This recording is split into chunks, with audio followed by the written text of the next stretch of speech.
Probiotik yang kita treatment waktu awal tebar itu, dia itu hanya mengolah yang namanya amonia saja atau racunnya saja, tapi untuk padatannya dia tidak bisa mengolah.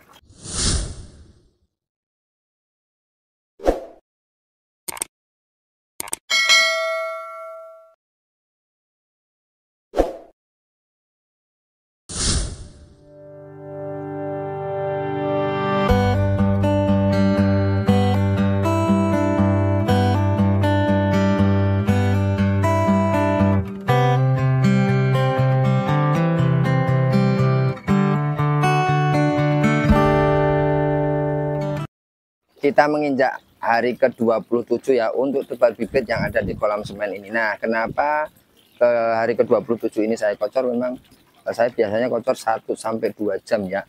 Nanti saya akan menjelaskan apa fungsi kocor dan beberapa desain kolam saya ya. Di hari ke-27 ini kenapa saya share di kocor, nanti saya akan jelaskan seperti apa ya. Nah, kita lihat ya. Ini sekarang dikocor ya. Jadi ikan ketika dikocor itu biasanya aktif mendekati tempat di mana air itu ngocor ya. Nih.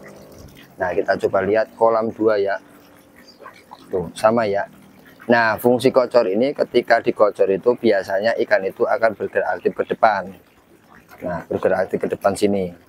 Dengan tujuan supaya ketika dia bergerak ke depan mendekati air masuk, air baru masuk, itu padatan itu dia kan ada center drainnya di sini. Nah, padatan itu akan ke bawah dan ikut keluar beserta air keluarnya ya padatan. Nah, karena padatan ini yang susah, itu yang tidak bisa diolah sama probiotik.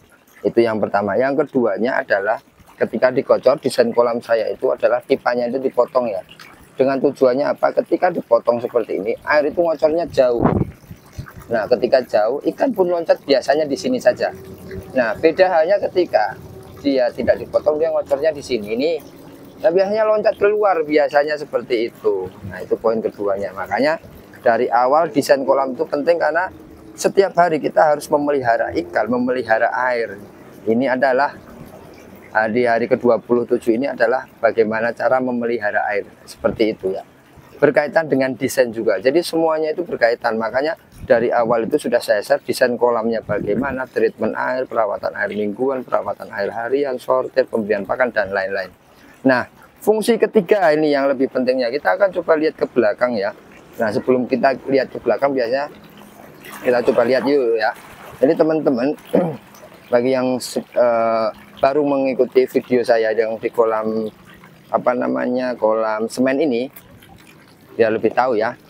Ini kolamnya 1,5 kali 3 meter ya, sama ya dua-duanya. Itu dengan luasnya adalah 4,5 meter persegi. Nah, kolam 1 ini tebarnya adalah 200 per meter persegi, artinya 4,5 kali 200 adalah 900 ekor. Ini buat khusus teman-teman yang sudah berjalan. Nah, kolam 2 ini adalah tebarnya 100 ekor per meter persegi. 4,5 kali 100 adalah 450 ya. Kita akan coba cek tes ombak dulu ya. Cues. Beda ya. Nah, bagi teman-teman yang sudah berjalan ya harusnya kuantitinya banyak seperti ini. Tapi khusus pemula disarankannya longgar ya. Pertama, mudah untuk mengolah airnya. Kedua, pertumbuhannya rata, cepat, dan lain-lain ya. Mudah, pokoknya mudah lah ya buat pemula. Kita akan coba lihat fungsi ketiga kenapa dikocor ya, perawatan air harian. Seperti ini. Nah, ketika dikocor dia bergerak aktif ke depan ya ikan ya. Bergerak aktif ke depan. Nah, padatan itu akan keluar dengan secara sendirinya. Kita lihat ya di sini. Kalau teman-teman jeli ya. Oh, nggak kelihatan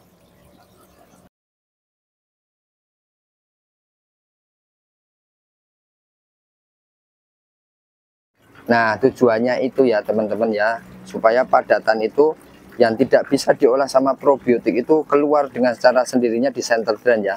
Nah, bagi teman-teman yang baru mengikuti video saya, di tengah sini ada center drain, bak kontrolnya. Padatannya itu ada 30 kali 30, tingginya ada 15 cm. Di situ adalah padatan banyak banget. Pertama padatan berkumpul di situ, keduanya dia berkumpul di pipa bawah itu ya, yang ke sana. Itu nanti padatannya di situ, makanya airnya tetap bagus ya. Nah, probiotik yang kita treatment waktu awal tebar itu, dia itu hanya mengolah yang namanya amoniak saja atau racunnya saja, tapi untuk padatannya dia tidak bisa mengolah. Beda ya dengan sistem bioflok. Kalau bioflok dia bisa mengolah padatan itu menjadi makanan, namanya bioflok. Kalau konvensional tidak seperti itu. Nah, oke, itu saja ya update hari ke-27. Kita coba kasih pemberian pakan sedikit ya. Nih bagi teman-teman khusus yang sudah berjalan ya, pastinya tebarnya segini ya, 200 ya. Karena kenapa? Di situ nanti berhubungannya sama kos, sama panennya, target panennya seperti itu ya.